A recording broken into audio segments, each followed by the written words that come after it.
I was born in Winnipeg, Manitoba, Canada, on March 31st, 1977. I'm the youngest, and I'm the second child of my parents.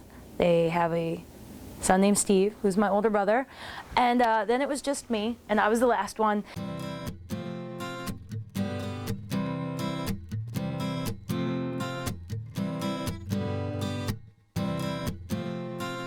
I don't know if it upset Steve out. I know my dad really didn't want to leave. I think had my dad been given a choice, he would have remained in Canada and we would have been raised there in Winnipeg. Now I'd be a much better hockey player today for it.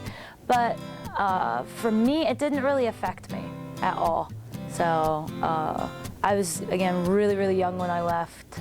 And I liked where we grew up. We had a small community. I was kind of a lonely kid though, because there was no girls in the neighborhood for me to play with. We grew up in a really small community about 40 minutes outside of Philadelphia.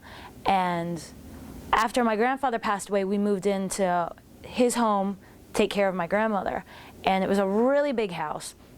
And so my grandmother and my parents had the second floor, and my brother and I had the entire third floor, the attic area. There was only 3 bedrooms up there.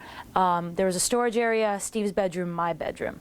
And both rooms desperately needed a fresh can of paint. And because we weren't going to get that, we went ahead and just hung up posters. So his were covered with all sorts of wrestling posters, not just Flair. I mean, everybody was on there. But you couldn't see any inch of wall because it was just all posters. But I can't complain because the same with my room. My walls were, I think, lilac or Dusty Rose or something like that.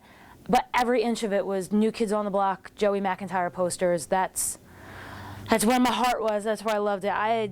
That was when I didn't give a damn about wrestling. That's when Steve would make me wrestle. Most of my wrestling viewing as a child was forced by Steve because he'd have the TV control and we'd have to watch wrestling, and I didn't get the choice in it. So, but I do remember Miss Elizabeth, and I remember thinking how beautiful and glamorous she was, and how all the men adored her, and like to me, she was like this gigantic superstar. And I remember a little bit of Moolah, a little bit of Wendy Richter, but the majority of my memories were Elizabeth and Steamboat.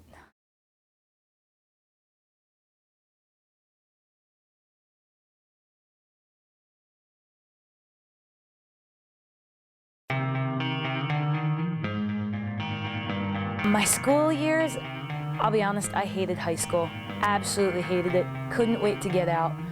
I had no motivation for high school. And unfortunately for me, I have a hard time concentrating on certain things. I have a hard time with follow through. Like I'll start projects, but I have a hard time finishing them. I can't stay focused that long. And in school, I needed a teacher who made things interesting and gave me a reason to stay focused. And very few teachers at that point could really give that kind of time because we'd have a class anywhere from like 23, 25, 30 kids. You know, you can't focus on just one child when you have a whole classroom of them with different learning abilities. And so I was just bored. I just kind of floated through high school. But I played sports just for something to do. I loved field hockey. Being Canadian, I thought it was a good thing for me to do. I really enjoyed it. My mom, I believe, played field hockey. One of my mom or her sisters played field hockey because I inherited their hockey stick, which was nice because it was a little bit longer than the average American hockey stick. So I really enjoyed field hockey. Cheerleading was okay. I didn't really care for my cheerleading coach. She wasn't a very motivating coach, and she only liked like 2 certain girls. And of course, they were the really pretty, really thin, popular girls. So she focused all her energy on them, and the rest of us were just like twiddling our thumbs. I really enjoyed softball. Our team was the worst in the league though, because softball was kind of like not the cool sport to have for the girls. So most of the girls that joined it just wanted extracurricular activities on their college application. So our team sucked. And I remember being so mad because out of all the sports I played, softball was the one sport I was pretty good at. I wasn't a fast runner, but I had a good, strong arm. And I loved playing shortstop. I liked playing outfield. I was the only girl. Our team was so bad. I was the only girl in the outfield that could throw it and get it to the pitcher or the catcher. I caught for a little bit, but I had a car accident when I was 11 where I got hit by a car and damaged my knee, and so catching kind of raised holy hell on my knees. And then I ran track for one season, but I got kicked off the team because I failed 2 subjects. So, and I think the reason why I failed 2 subjects was to get an excuse to get kicked off the team, because I wasn't a fast runner, but at that time I was a pretty strong jumper, and I did really good on the long jump. In fact, in middle school we had something called field day, and I'd set the school record for girls. And then the following year my best friend beat me. And my best friend growing up was named Becky, which is funny because my best friend now is Becky. 2 different Beckys.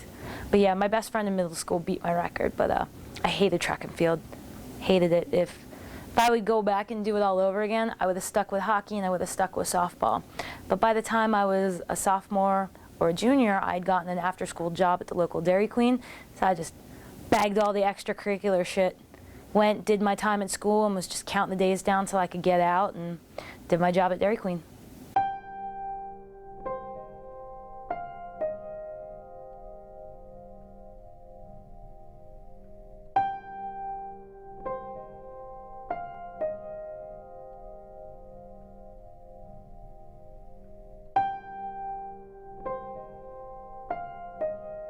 Ice hockey came into my life. I was living in North Carolina. I had a rough time after, when I was 19, my grandmother passed away, and I was very, very close to her. And I had a rough time kind of coming to terms with her whole death. I was right there when it happened, and it was a really difficult time. So I had packed up and moved to North Carolina, where my parents had retired, and my brother and his wife at the time had moved down there with Colby as a baby. And so I moved down there too to join them. I was the last one to leave Pennsylvania, and it broke my heart to leave because that's all I knew pretty much my whole life was that little town in Pennsylvania. Had I never branched out and never joined wrestling, I honestly would probably still be living in that tiny little town. But moved down to North Carolina, and I was bartending at Houlihan's when I saw an advertisement in the paper. You know, the local women's team was looking for more players with any kind of skill level. And I'm like, well, you know, I can ice skate, I can roller skate, I love hockey, you know, screw it. I got nothing else to do. It was a big time of self-discovery for me when the first time I lived in North Carolina. And I only lived there for about 3 years. So I found this one little outlet that I had, which was hockey.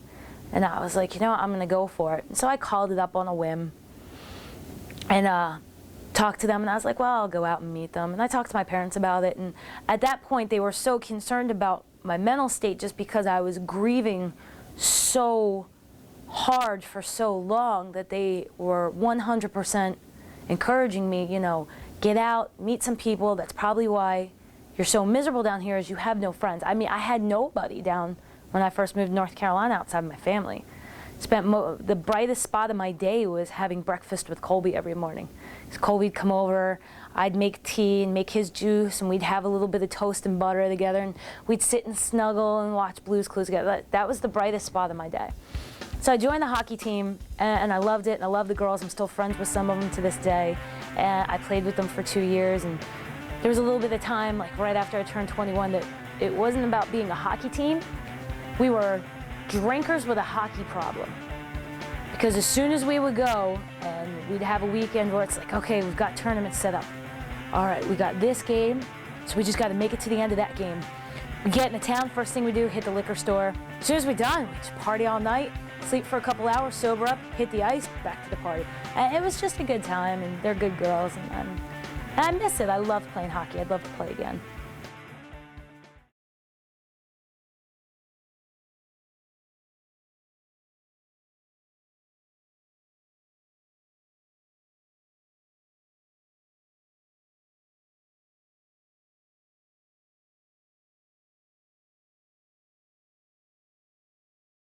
Yeah, I really enjoyed the time. You know, no one made me feel like I was unwelcome. Like, all the women always made me feel welcome. Paul always made me feel welcome. I got so much hospitality from Dreamer, and so it was a blast. I really liked it, had so much fun. And even then, I still had no desire to get into wrestling. I was just like, these are cool people. I like hanging out with them, you know, meet up in Philly, whatever. It's good times.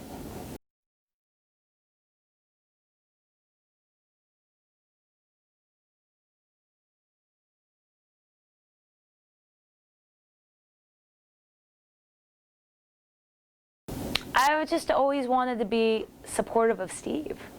Like, I never thought that this would be something for me. I was always like, you know, I'm going to support Steve.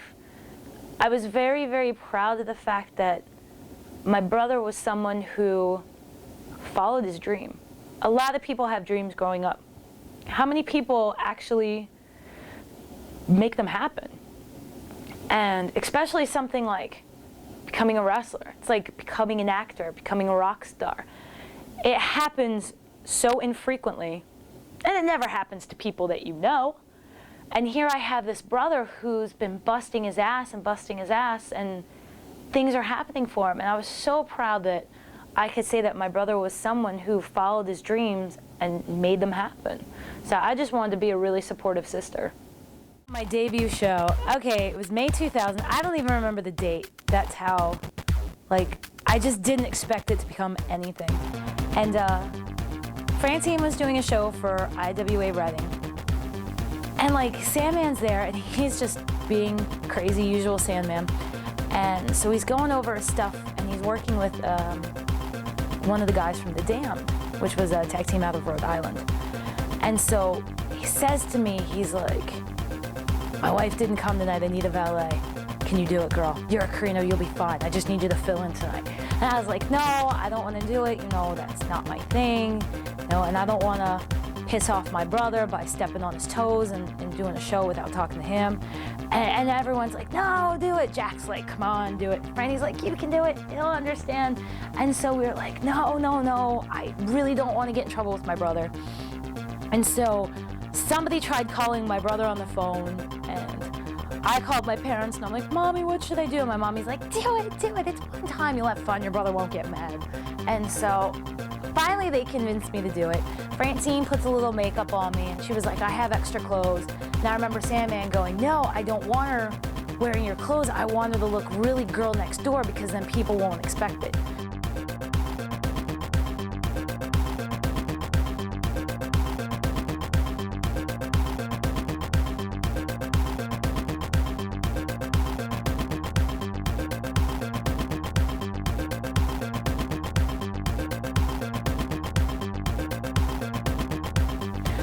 Ended up in like a third of the match. All I was supposed to do was stand there. Next thing I know, I'm hitting everybody with a cane. And I was like, oh God, and I was like so nervous and so nervous. So I remember finally, I got my cue, I walk down, he comes through the crowd, I walk to the ring, and I just get in the ring, and I'm standing there holding the stuff. He gets in, cuts a promo about how his wife couldn't be there, and he's like, oh, but I got the next best thing, I got Steve Carino's little sister. And as he's saying this stuff, I feel this hand going through the back of my hair, and I'm going, what the shit? And he pulls my head back and he plant one on me. And as he's about to do it, I like shut my mouth really quick. I'm like, there's beer taste. Oh my God, what are you doing? And I was like, trying to like be like, yeah, that was great. And I was like, what's going on? And I freaked out a little bit. But I ended up doing everything that I needed to do. I got him the cane when he needed it, had the beer when he needed it, drank a beer with him, went to the back. You know, we all had a good laugh at my expense, and I thought that was it. And so I saw Steve, and he was just like, so you wrestled? I was like, no, it's just one-time thing. He goes, well, I got this email from a promoter talking about how you debuted at his show, and, you know, you worked with Hack. And I was like, oh my God, I hope he's not mad. I hope we didn't do anything wrong. Steve goes, he wants you back next month. And I was like, Steve, I don't work in wrestling. And he's like, do you want to?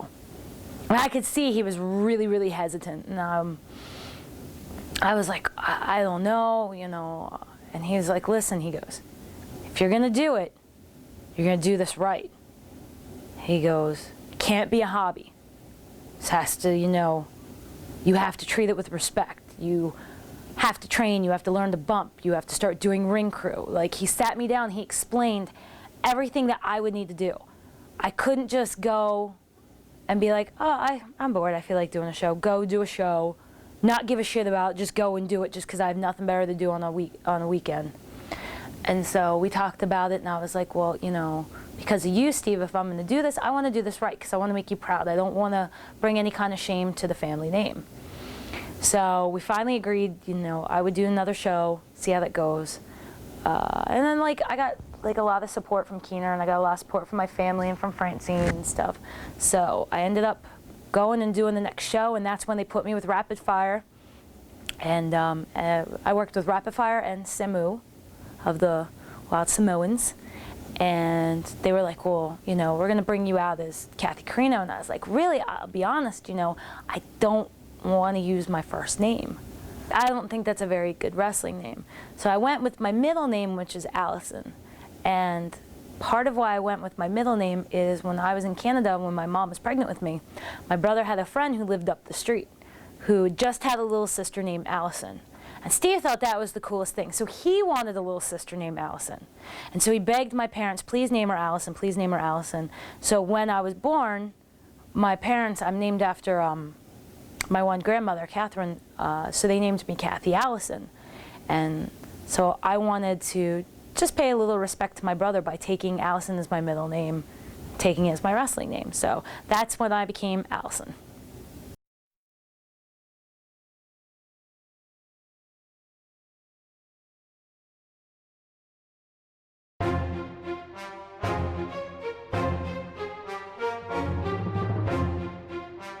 For what I remember of training, God, it was so long ago and I don't have the best memory. I just wasn't allowed to give up. Like, and it wasn't just pressure that was put on me by the people around me, it was a pressure I put on myself because I was like, well, I'm Steve's sister, so they probably think I'm gonna walk right in there and just float through practice and not give a shit. And I was like, I have to make them proud, I have to make, you know, my family proud, I have to do this right. So I'd go in with such a determination, like, I gotta get this, I gotta get this. But unfortunately, I'm one of those people, if I don't get something right away, I get really, really pissed off at myself. And then I think I'm stupid, and I just go on this big rant of self-hate. So it was kind of a frustrating time, but training wasn't too bad. Nobody made it easier for me, but nobody made it generally harder for me. Like, Steve expected a lot, Keener expected a lot, and all I could give him was 100%. And if I failed, I failed, but as long as I kept trying and kept trying to get better and kept listening, you know, that's all they could have asked at that point, and I just did my best.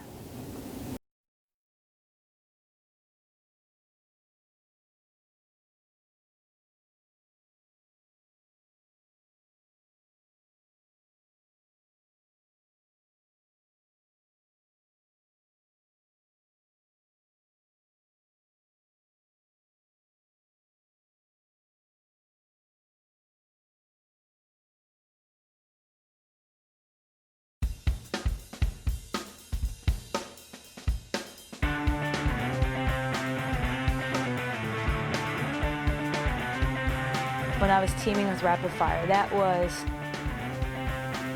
I don't remember a whole lot of that time. It's kind of blurry to me. I remember bits and pieces of being there. I kind of remember having the match. I don't even remember everybody that was in it, and I feel really bad, and it's no disrespect to them whatsoever, but I remember when we won and they gave us the belts, I was just like, why'd we win? Why? What's going on, Raph? What's going on? And he's like, we won. I'm like, why?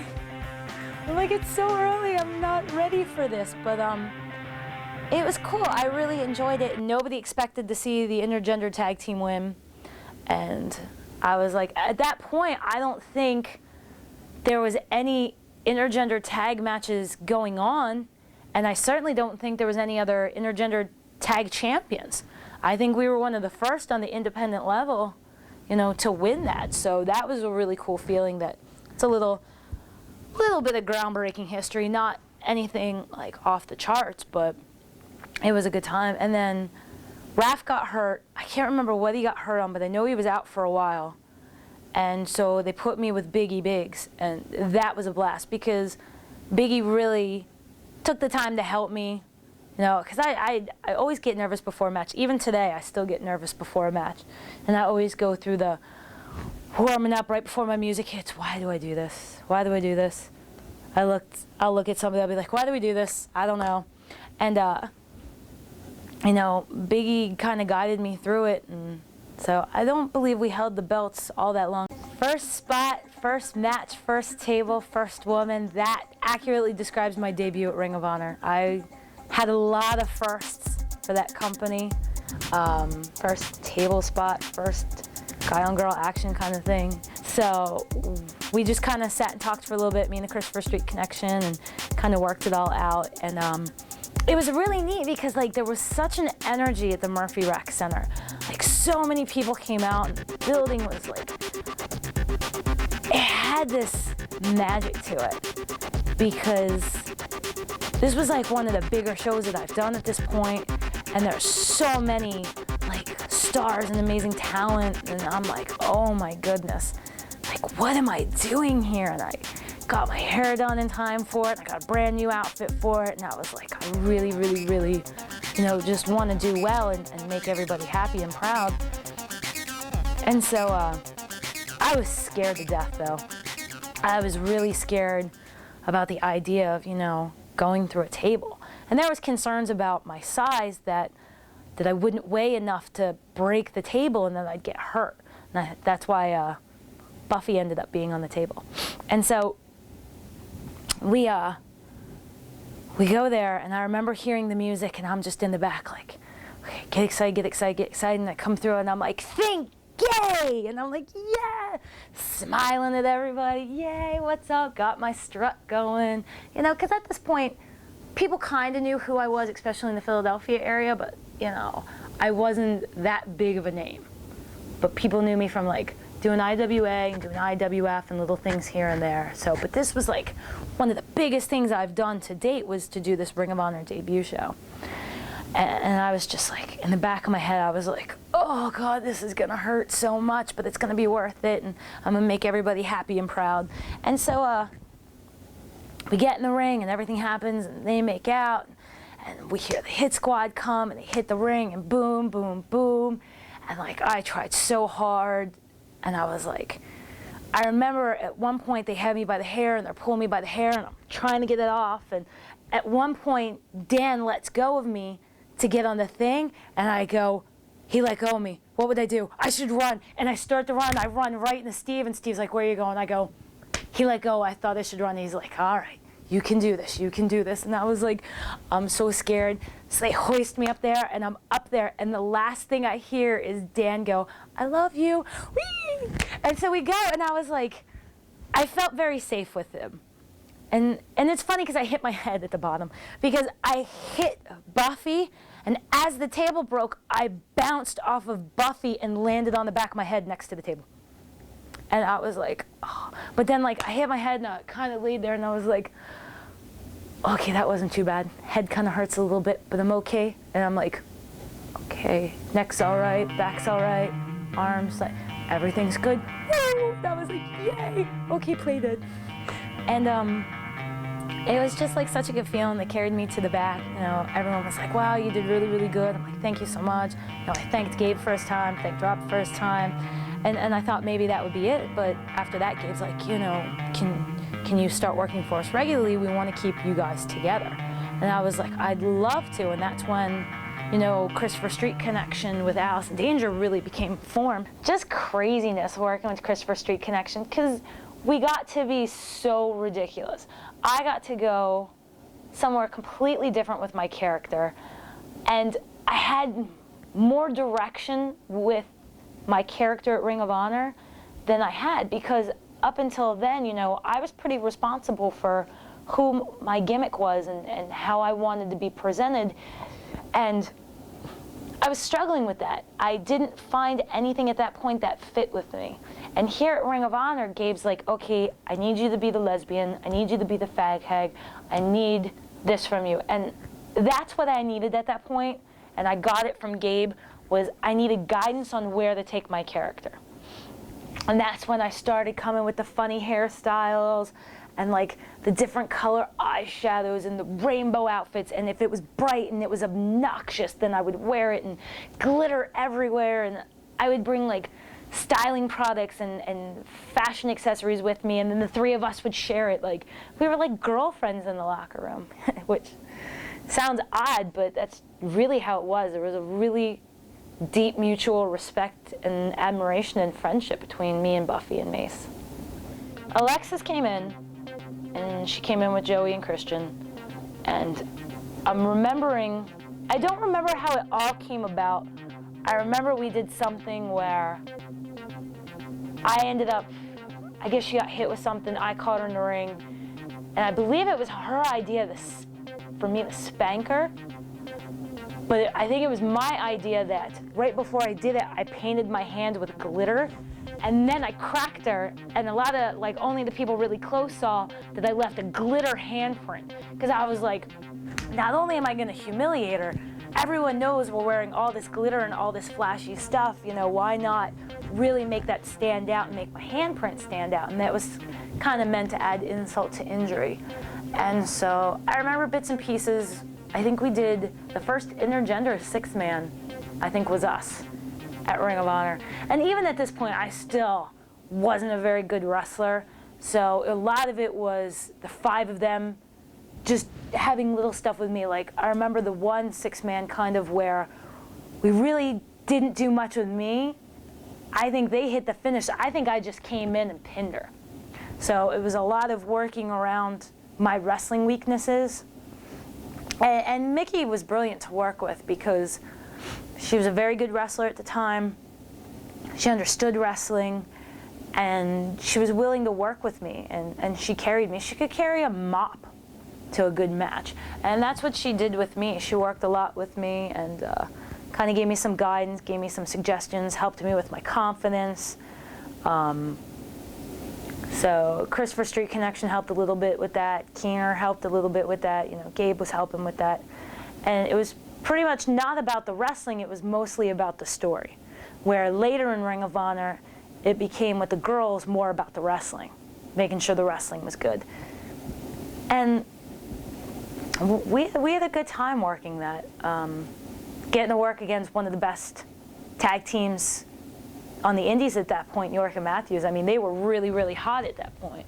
At the end of 2002, Buffy had some issues at home that he needed to take care of, and I don't know the extent of it, but it was a time in his life where he had to put wrestling on the back burner and had to concentrate on, you know, just taking care of himself and taking care of some stuff in his life. And so he was unable to continue with Ring of Honor. And that left Mace and I in kind of a bad position because I remember being at the show and find out Buffy's not coming, and they're like, we don't know if he's coming back at all. We really were convinced, and we were sweating that we were done completely with Ring of Honor. And Gabe came to me and he said, listen, don't panic. I'm gonna find something for you. I'm gonna try my best. You know, I really wanna keep you around. I'll do my best. I might have to give you some time off, but I'm gonna come up with something. And so at that point, that's when he decided to come up with my brother not doing commentary and becoming the group. And Luscious had joined Daniels, but that wasn't working out, so they were talking about taking Luscious, putting her with Steve, and then having Steve have the group, which was him, Luscious, C.W. Anderson, if I'm correct, and Joe was kind of the paid assassin, which I remember there were some funny little promos with Joe then. And having me go with Daniels as Daniel's special weapon because Daniels was gonna collide with my brother. And they're like, well, what's the best way to do it than to have Daniels take Steve's sister? And that would fill the female void in the prophecy. And so Steve was approached with the idea, and he was like, all right, well, let me talk to my sister, because at that point we still denied that we were brother-sister. I didn't use the Carino name. I used Danger, which he gave me because he said being like a one-name thing was kind of passe at that point. He's like, you need to have two names. Allison's too plain. I'm gonna add Danger to it, and I became Allison Danger. So we did that. Gabe came to me, what do you think? And of course, my initial response was, whatever Steve says, I'll do. If Steve says we can expose it, let's do it. If Steve says let's not, then I'm gonna have to turn it down. And, but Steve thought it was a good idea. He's like, you're at a point now, you're established in your career, everyone knows who you are, you know, it's no big deal if they get confirmation now we're brother, sister. So that was the whole reasoning to put me with Daniels. So I was brought in to be the weapon against Steve, that I knew all Steve's secrets, nobody knew Steve better than I did, and I was gonna tell Daniels everything and destroy my brother. So that's how I ended up with Daniels. I'd lost my job. I was a criminal records analyst first few years of my career. So everyone in my office but 2 people got laid off. So here I found myself with all this extra time on my hands. So I decided, you know, TNA was getting good. Everybody was happy down there. I was like, you know, I'm gonna go and give it a try. So on a whim, I drove all the way down to Nashville. I managed, and I believe that's the one where Sonny Siaki gave me his finish, Ace in the Hole, I believe it was. And I get this message from Daphne. Daphne's like, sister, check your cell phone messages. You know, I got signed by WWE. And I'm like, that's awesome. She goes, I'm supposed to go to Japan in a week and a half. I need you to fill in. WWE's making me pull off all my independent bookings. And I was like, oh. I was like, you're ribbing me. Like, I knew she got signed. I thought that was awesome. But I was like, you're ribbing me about Japan. She's like, no, sister, seriously, there's a guy, and I forget his name, and that might actually be a good thing because I always horribly mispronounced it anyway. But there was a gentleman who was kind of like the Gaijin middleman between A to Z, Arcion, whatever you want to call it, and the Americans. So he was the middleman. They're like, he left you a message, you have to call him, give him your name and passport number right away. I'm like, you're kidding me. So I call this guy, like I get this message, check my voicemail, get this message. And it's like, hey, you know, blah, blah, blah, blah, blah, we need your passport number and your ID right away because you're going to Japan. I was never asked to go, I was just given a message informing me that I'm going. And so I called my brother, I'm like, what do I do? He goes, get the hell off the phone with me and call this guy and give him your passport. You go to Japan. I couldn't believe it because Japan at that point was like such a big dream for me. I never thought it would happen. So I call them, find out everything's legit. I give them all my information that quick. My ticket